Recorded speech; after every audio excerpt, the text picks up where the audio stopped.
2019 ఎన్నికల్లో వాస్తవంగా Telugu Desam party seat Raghurama Krishna Raju confirm అయ్యింది నరసాపురం నుంచి పార్లమెంట్ స్థానం.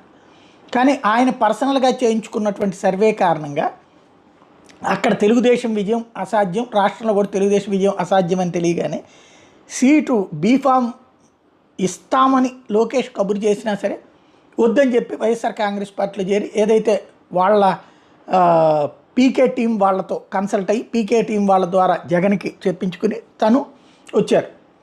రఘురామకృష్ణరాజు ఆ సీటు సంపాదించారు.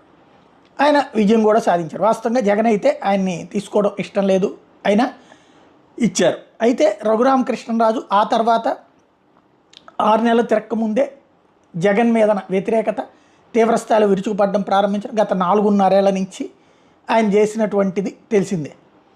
ఇప్పుడు ఆయనకి సీటు రావట్లేదని ఆయన నోటితో ఆయనే